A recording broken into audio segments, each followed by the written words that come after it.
Today we're driving the Volvo EX90 and going to find out, is it a worthy electric version of the XC90, so to speak?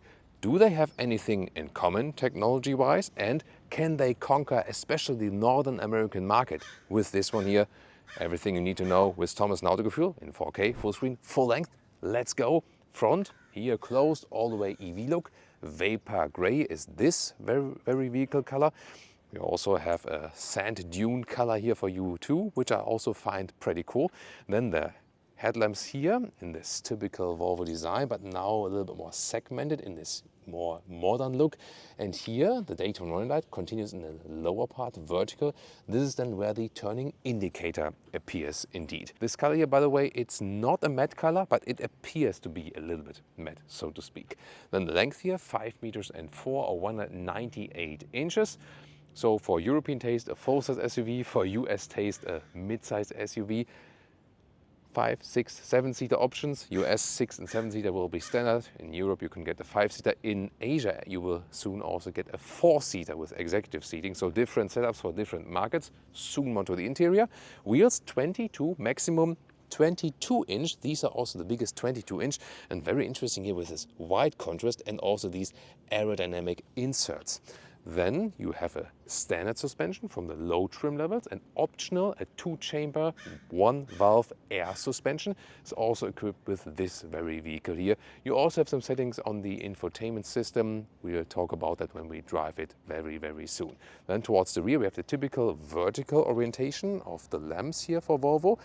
Looks modern as well. And when you hit the turning indicators or hazard lights, then it's like on the inside from that you have the yellow appearance then here. It's also looking pretty fancy, I feel. So yes, it does remind us from the visual part of the Volvo XC90, and we will also present a Volvo XC90 facelift to you very soon here on this channel, or maybe if you watch that video at a later stage, it's already online and we will link it. So on a technology base, these are really two separate vehicles.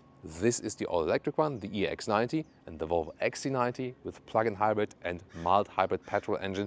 This is more than the combustion engine version still, and they will both exist on a parallel basis, only that the XC90 will never have an all-new successor. So it will still run, then parallel, and at some point then this will be the thing, because on long run Volvo will go all-electric. And speaking about electrification and so on, you get two different battery sizes, and we're talking about the net usable battery sizes here. So the one is 107 kilowatt hours net and the other one is 101.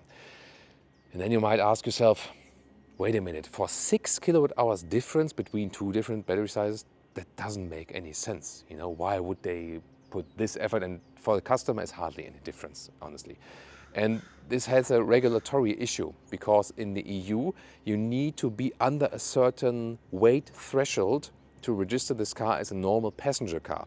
And then they need this entry-level version, which is a little bit lower in weight, and from that battery module they basically put out one module, and then they can actually have the whole normal registration, homologation and so on. So it's more a regulatory issue, and then they say, hey, let's make an entry version, make that a little bit smaller battery, make it rear-wheel drive, and also then slower in the acceleration, so it will be above 8 seconds in the acceleration figure.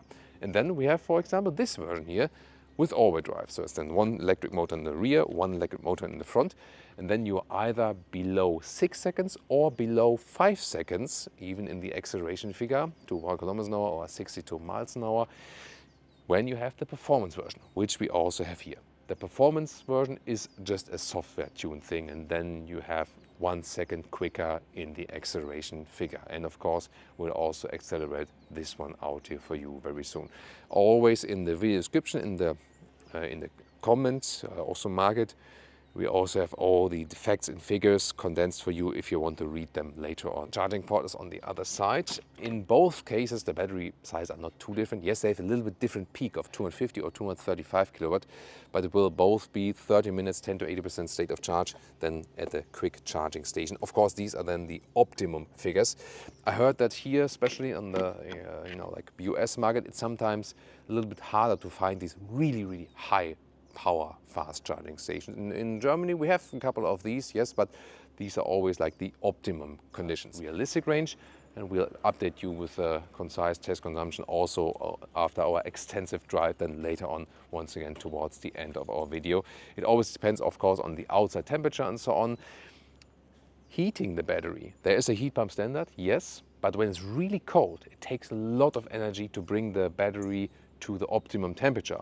However, when it's really hot and you use the AC, that is actually not such a problem for electric vehicles. So we've also done some tests ourselves, and when you use the AC on an electric vehicle, it takes about 1 to 1.5 kilowatt hour per hour. And that's actually not too much. So when you're stuck in a traffic jam in summertime, it's really hot, and you let the AC run, you should not be afraid that your battery gets drained and so on. This is not the big issue at all. It's rather an issue when it's super, super, super cold. Then it is less efficient. But we hope that the heat pump will also serve a good purpose then here, especially for the Scandinavian markets, where this car will also be sold. Soon also more about the prices. And while I open the front hood for you, some more technical information. First of all, the batteries are NMC technology. And if you have the all-wheel drive version, the front motor, that's like the additional one. But the strange thing is that there is an uncoupling possible of one electric motor, but then it's the rear one. So just to get it again, base version, rear wheel drive. And then when you go for the all-wheel drive version, it's also the rear motor that can be uncoupled while just like rather steady, slow driving for better efficiency. And the reason behind that is because the rear electric motor has a torque vectoring possibility. And that's why it was for them more useful to use that one also to uncouple it. Yeah, usually it's the other way around, but I mean, sometimes it's the way it is. And then the question is, when I open this one, is there a frunk? Yes, there is, and not too small actually. So I guess you can put things in every compartment. Yeah, I mean, this does close it here, so yeah, why not? And really large here for the water refill, for the wipers. And look at that, this is an inbuilt funnel, so that's actually a very nice idea, isn't it? And another special feature, look at that.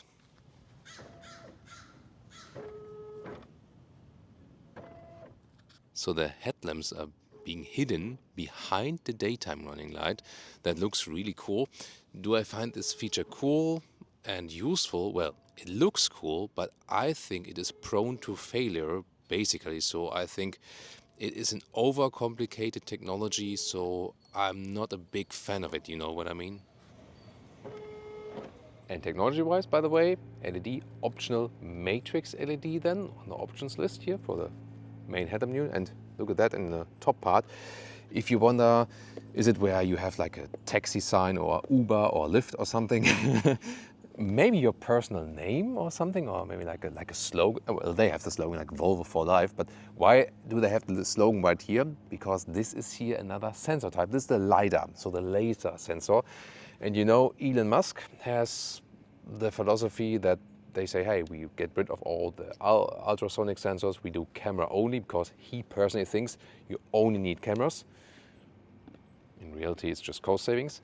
But the reality for real, from a technology standpoint, is the more sensor types you have, the better. So camera sensors for visual, ultrasonic sensors, especially when it's foggy or something, and then LIDAR for even higher range. And the best thing for assistance systems in actually recognizing what is the surrounding around the vehicle further on for autonomous driving is, of course, when you have all the set of sensors. And it's really astonishing that they put the LiDAR sensor as standard equipment, because that's a very expensive technology. So interesting to see it right here. Visually, of course, it always looks a little bit weirdo. So yeah, I would find it pretty cool when you can just individualize it with maybe like some light slogans or something, or maybe if you want to overtake someone, that it shows like, you know, like go away or something. So you access the car just because it's registered in your phone, or you can also have this key card, but that's like, then you have to like put it here, then press it, and it's just too complicated. It's just like a fail-safe thing to use the key card. They really think that you should always use your phone for that one, actually. By the way, it is built here in the United States. We're in California today, but this one here is built in Ridgeville, South Carolina. That's also their strategy, of course, to avoid import tariffs, because their parent company, Geely, is a Chinese company, and if they would build it in China only, then they would have to pay a lot of tariffs and so on. So yeah, I think it's also a good decision here to build it also for the Northern American market in Northern America, in the United States.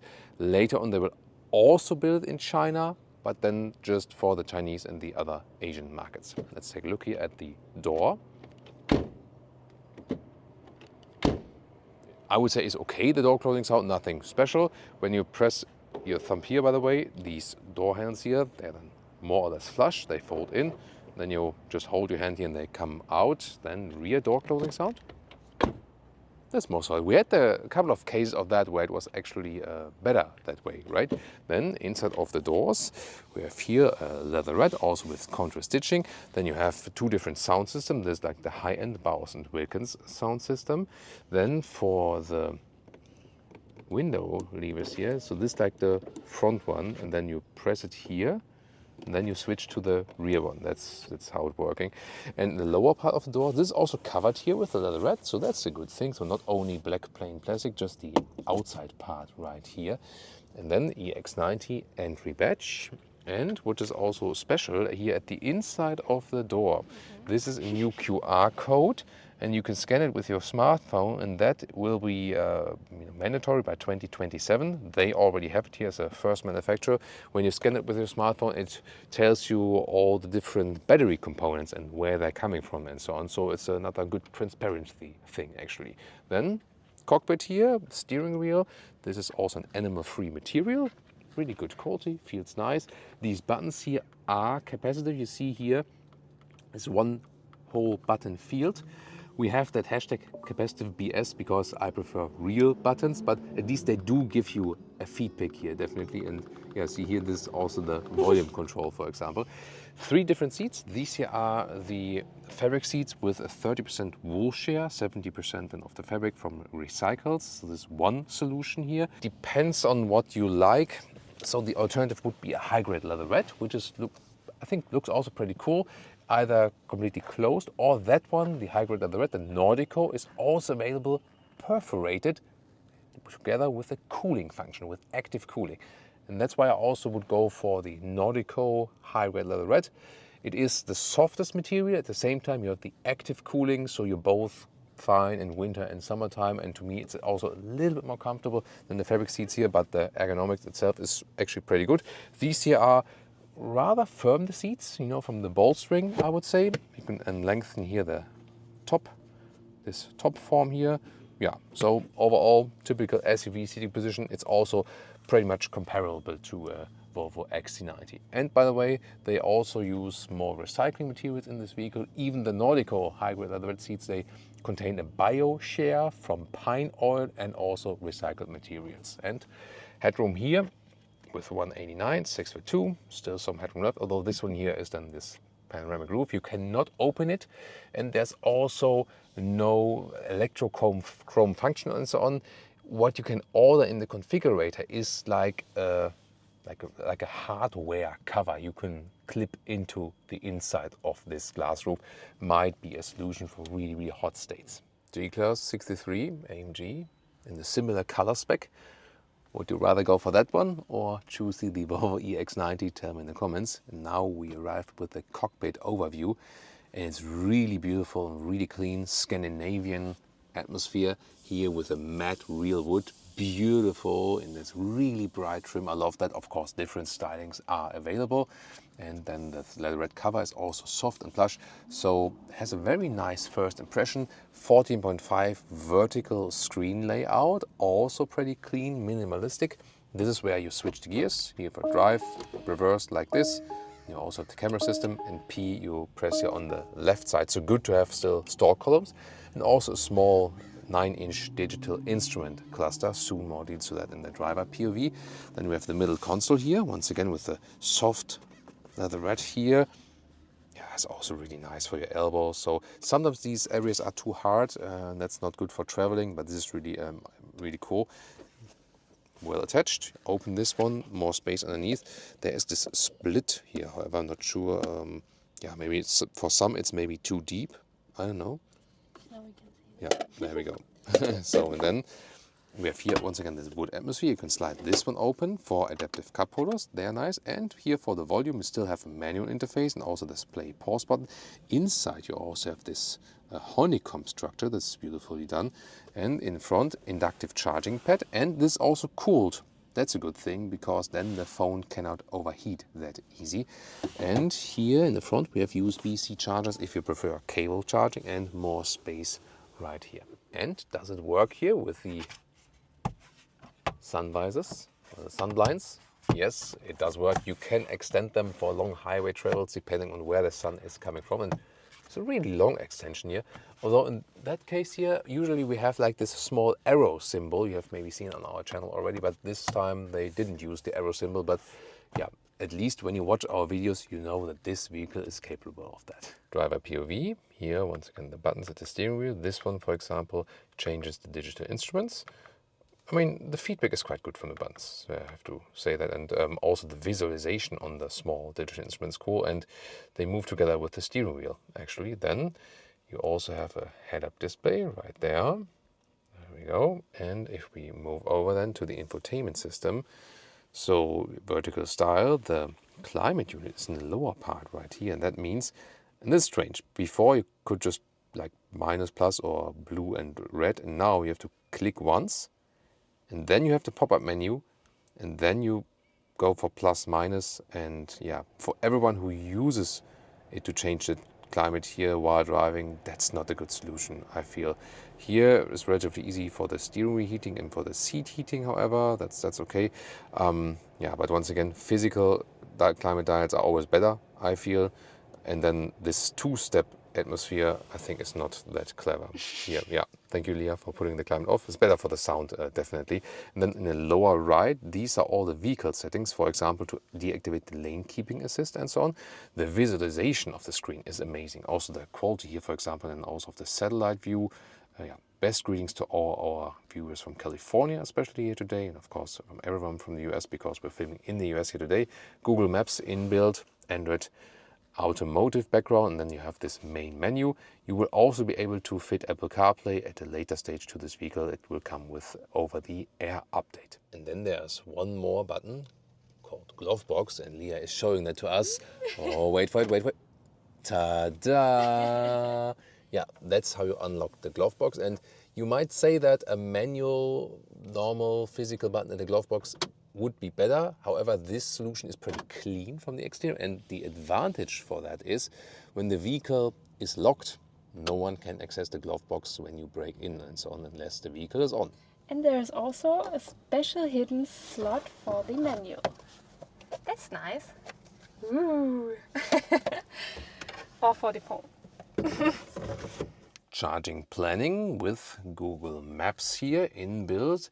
For example, let's say we want to go to San Francisco. There we go. And this is then, let's see here, 7 hours, jump to 8 hours 27 now. So because it was including the charging time now, 12% after charging, 2 charging stops. So they can see, calculated one charging stop was 27 minutes and another one was 27 minutes. So yeah, that looks quite good from this route planning. It's of course always the question, how is it concisely? We kind of test it today, but maybe then at the later stage when we can do some extensive road tripping and so on. Stylish bottles here, by the way, for the cup holders, and yeah, it works actually pretty smooth to put them in and out. And what I also want to mention, I quickly mentioned the Bowers & Wilkins sound system, and I really have to say, like the surround sound, like the immersion, I mean, is absolutely excellent. I'm a music lover.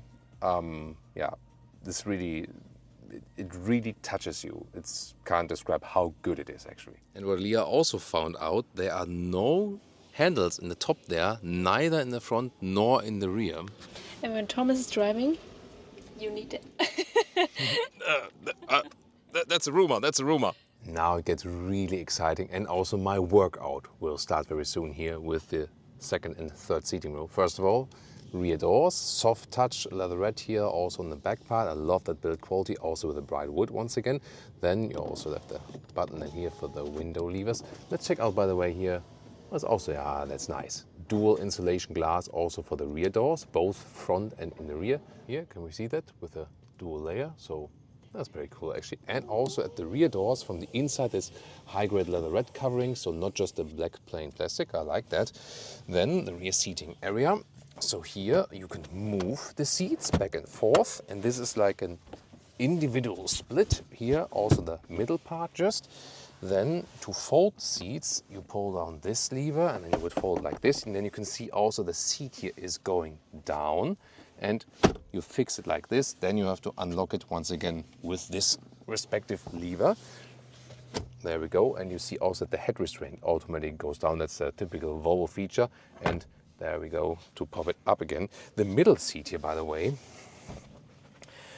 gets closer with the legroom. It's also a little bit stiffer. Still works with the headroom.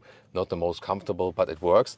And for this, let's say, intermediate child solution here, there we go with this small inbuilt child seat, just to put it a little bit higher. Other than that, there is ISOFIX here. Here is it also on? No, not on the front seat, but one ISOFIX here, one here, and two more at the third seating row soon to come. Then here, the cup holders. This opening mechanism is to me not the best one, honestly, but here it's like integrated holder. But then when you put them back again, yeah, now it works, but something is a little bit flimsy. There we go. The seat comfort itself is decent, definitely. Just the legroom here. I mean, this is a seat I would be driving as a tall person. It works with 5 tall adults here. Let's see about 6 and 7 seats soon, but could be more legroom, I feel. Cool that they use the EV platform, and there's just this through carpet right here. This, by the way, from Econile, so this also with recycling share, and it's also pretty cool. Separate climate unit in the rear, all wire touch though, and also the seat heating for the rear works too. There we go, and lower part 2 USB-C chargers, and this one here once again also individual.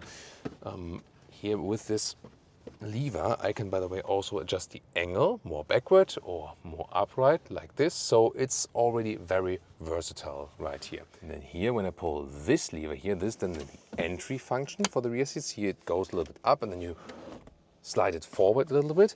Access is still kind of small, honestly, but this is a cool function here. You see these buttons here, and these you can do it from the trunk or from here, electrically fold in and out this third seating row. You can also do it for the other seat. Also interesting always how they fold down with the head restraints automatically. And then if you press and hold again, there we go. I don't even have to hold it, just press once again. There we go, and then I can fold up the head restraint there. And also for this side,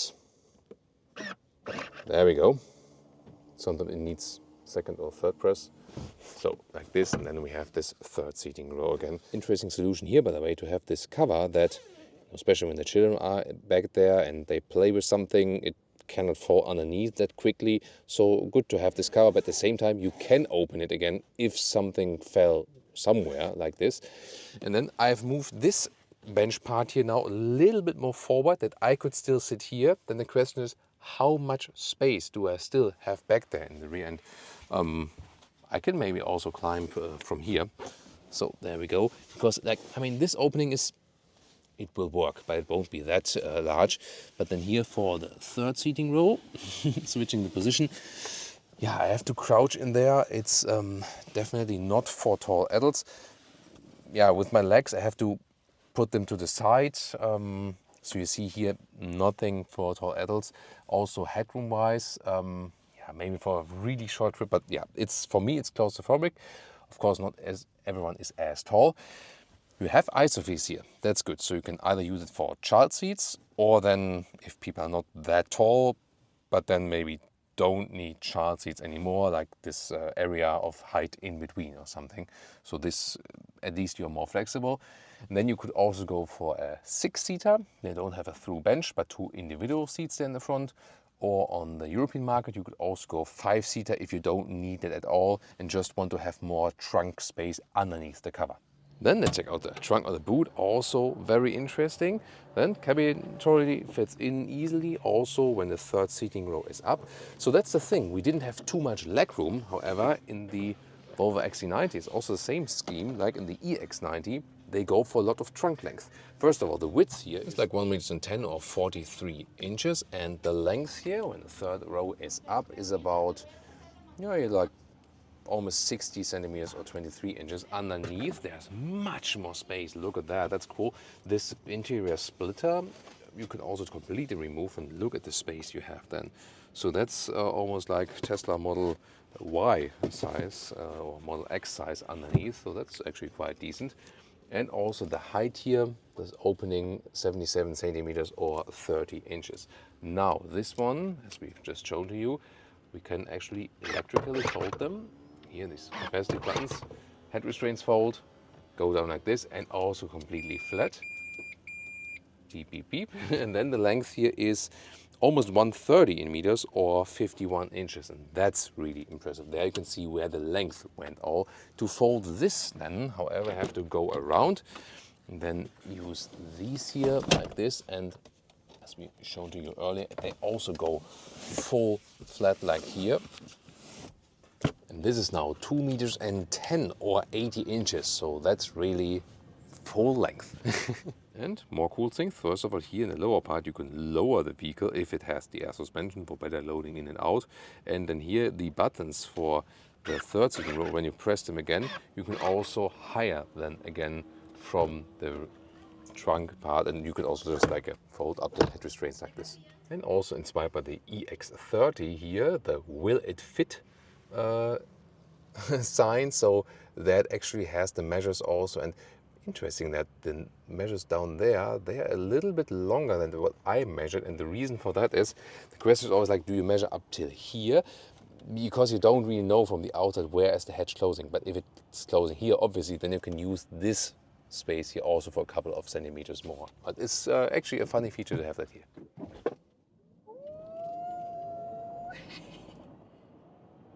Whoop. Woo. Welcome to Thomas's Driving Lounge. Started with the acceleration with the Volvo EX90. That was slightly uphill in the performance AWD mode. So performance all-wheel drive, and we have the performance version here. So in this case probably was a little bit slower because slightly uphill, but the official figure is 4.7 seconds to 60 miles an hour and 4.9 seconds to 100 kilometers an hour, so under 5 seconds. This performance version here, just a little bit more software tune, and yeah, you do feel that notably. I mean, a second is something you do feel definitely. And yes, it was a good acceleration. The rear electric motor is a little bit stronger than the front one. Of course, in this case, we get the push from both. But what I also realize, it is so extremely silent in here. I mean, we're here on the highway number 1, so greetings once again to all our friends in the US. Large fan base here in California, so greetings to all of you especially. And I mean, this is, I mean, it directly starts to relax you, although it has a lot of power. That is amazing.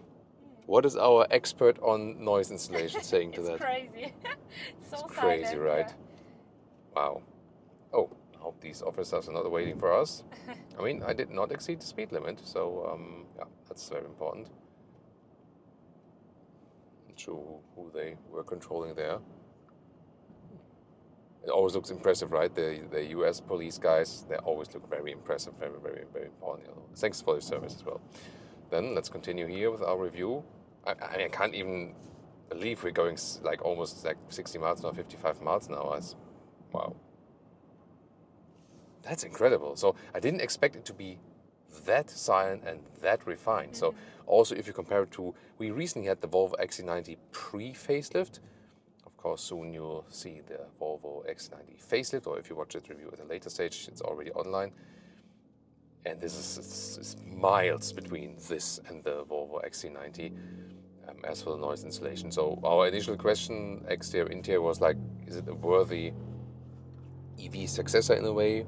Still being built parallel, and in a way it does even exceed that, you know, at least in this case, of course, performance wise and also noise insulation wise. So I'm really fond of that.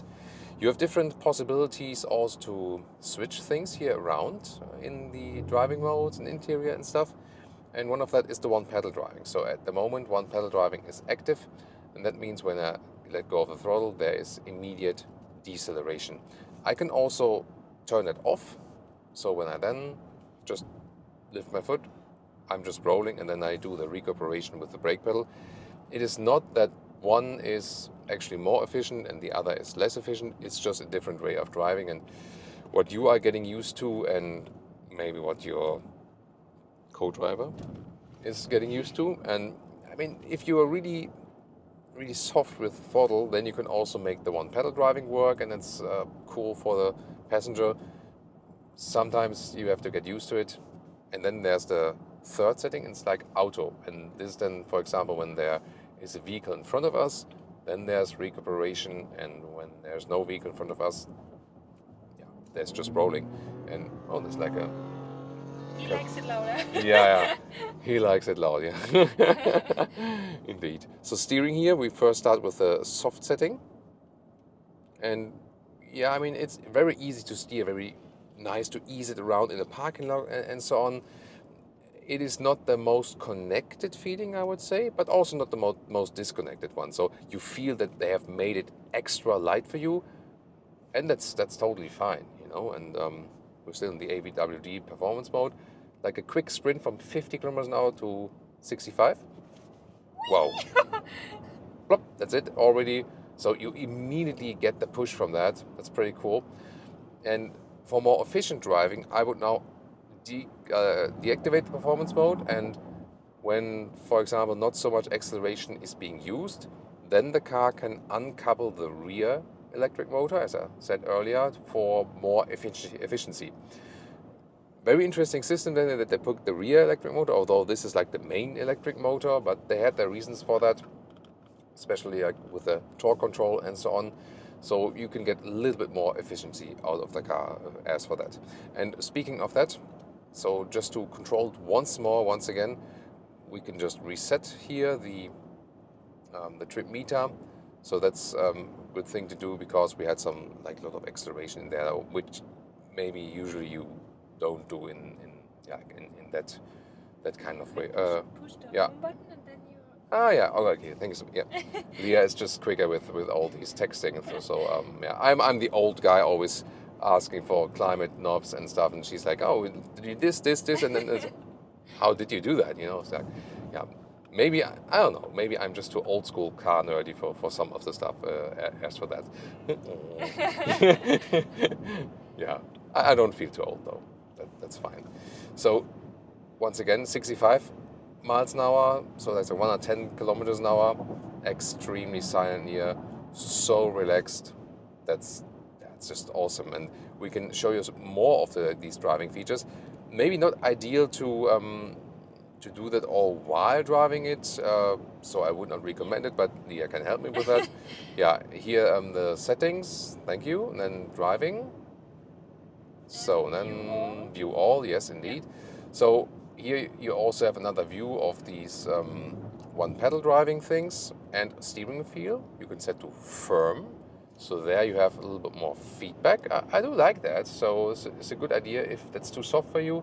And as far as I have heard, these settings are also being saved for the next restart. And suspension feel, so we do have the optional air suspension in here, and it does do a good job to even out that 22-inch wheel setup, because they are the largest ones, and of course they do cost you some comfort, that is true, but the air suspension is doing a good job. It's not set on a super floaty thing, but I think they found a good compromise there. And if we set it to firm, then yeah, sometimes it doesn't... Oh, my finger's too flimsy, I don't know. So here, now set firm, yeah, we immediately feel that, right? So the road is quite even, but there's some fine, bumps in there, and these you do feel way more with the firm. Yeah, it's interesting, right? So if you want to drive sporty or something, you see, they did not do a setup where you can very, very quickly change these settings. That's not what they did. It's not a performance-oriented vehicle or something. But I would rather keep it in soft than enjoy some more of this air suspension comfort. If you want even more comfort, then stick with the smaller wheels, like at least 21-inch or maybe even a 20-inch if it's available in the respective version then on your market. Wow, it's like, isn't it F150 or F250 with these yellow daytime running lights in the front? That looks amazing. Yeah, we don't have that in Germany though. So, oh, it's like Super Duty. Is it, guys? This is it name a is so cute. yeah, F250 Super Duty. So yeah, always like for all the rugged stuff. Definitely cool. Yeah. So I'm really enjoying the ride, although sometimes the road is not that even. Air suspension is evening it out, and enjoying all the silentness in this interior. And although it's a really heavy vehicle, we had that topic earlier. The light steering, the good suspension, and also the nice noise insulation and all the comfort and so on, it doesn't make you feel the weight. So the funny thing is that it feels lighter than the Volvo XC90 in driving. I'm looking forward to how it will develop this feeling with the XC90, because soon with the facelift, there will be. I always want to swipe down to get to the map again. Yeah, I don't know.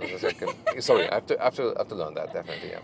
So I'm looking forward also how the Volvo XC90 facelift will be changed in driving, and we'll report back to you on that as well. This will also be very interesting if it, can maybe make something up of these differences and so on. But so far, yeah, really fond of that. And you immediately start thinking about all the competitors, like the BMW iX, for example, Mercedes EQE SUV, EQS SUV, then the longer one. And the Audi, well, yeah, that's the Q6 e-tron now. It's a little bit smaller, definitely, but that would be the closest competitor now. And of course, the Kia EV9. And we had all of these reviews, and it's super interesting to recheck them. But it is definitely one of the hot competitors in there due to its comfort, and it really feels refined.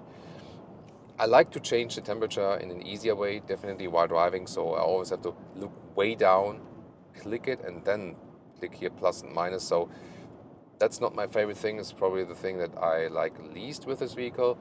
And I'm not that guy who likes to talk with the vehicle all the time. I rather prefer talking to Leah, and prefer talking to people actually than to my vehicle. Yeah, we can try that. And let's say I'm hot. You knew that, right? Maybe you'd like to go swimming. Maybe you'd like to go swimming. I thought it's like, for real? I'm cold. Sorry, I can't control that in this car. So that's not possible. Set temperature to 20 degrees. That's Celsius. Got it. Changing the temperature to the coldest setting. Ah, okay. So you need a degree. It's like set temperature to 72 degrees. That's correct. Fahrenheit, for example, for middle temperature. Sorry, I didn't understand. Oh, I need to stop it. Set temperature to 72 degrees. Got it. Changing the temperature to 72 degrees. There it is. Set lowest temperature. Set lowest temperature. All right, changing the temperature to the lowest setting. Yeah, so that works. So in this case, probably I will have to get used to talking to the car about the temperature and so on. Yeah, you can then maybe also live with that. About assistance systems, we activate them here on the left side of the steering wheel. Oh, wait, sorry. About assistance systems, like with Tesla, we press this one here down, like the stalk gear, changing gears and so on. Then we can also change it here. And we also have the active lane keeping assist, shows me here with the green symbol. Let's see how many corrections or maybe overcorrections there are and so on. But so far, it's keeping it quite calm in the lane. Of course, you have to keep your hands at the steering wheel. Now, Motorway is making this slight right bend here. Yeah, also this transition between the lanes. So far, so good. That's nice. Oh, actually pretty cool. And if you want to have some of the assistance systems deactivated, by the way, is also that you press this vehicle button there, and then you can directly click lane keeping aid, and that's like the row there, down there. They told me is where in the EU also where you can deactivate. That's a nice green for the Macan GTS. Wasn't it Mamba green? Wasn't it called Mamba green? quite sure. We have a review of exactly this vehicle on our channel actually. Like Macan, combustion engine, GTS, this color. You should watch it as well. Yeah, this speed limit deactivation is also supposed to be in there. And I think very well done here from the assistance systems. Then blind spot monitor, I see a red triangle in these frameless mirrors. That's what I wanted to say. I think beautiful in the design, and then also blind spot with the red triangle. So also good as for the assistance systems. And yeah, I know, talked about it, we have a lot of different sensor systems here, even the LIDAR. So this also promises a very reliable recognition of what's happening around you with the vehicles and so on. And honestly, I really have to say, hardly ever had the highways, they're sometimes kind of like bombed out, so to speak, if you know what I mean, like with all the potholes and bumps and so on, and all the heavy duty trucks being on there every day and so on. But it's super relaxing, super comfortable. Seating wise, as I said earlier, I probably would go for the perforated Nordico seats, like the high-grade leatherette with perforation. I feel the material is even softer than the fabric seat material. And then you also have the active seat cooling. So when it's a really hot day, and yeah, that sunroof, probably when you're living in a hot state, I would get this additional cover that you put on from the lower part, because I also feel it with my hand. It's getting really hot with this sunroof there. Lane change, by the way, also well done. The car doesn't shake up much at all, and I would really keep it in the rather firm steering setting, I feel, because that gives me a little bit more feedback, and I like to have more steering feedback. Leah rather would go the opposite, probably with a soft steering setup. She nods, yeah, because she just enjoys when the car feels a little bit lighter to drive and she doesn't need to use much force, with the steering wheel and so on. Here, maybe these typical, like, California guys will know that when you have some of the lanes which have like these longitudinal, very fine lines in the concrete, that's sometimes extremely loud. You also hear it now picking up on the camera, but considering, it might be even louder in this car, it's also relatively silent. So this is from start to finish, basically the main thing you feel in that vehicle. Does it give me a typical Volvo vibe?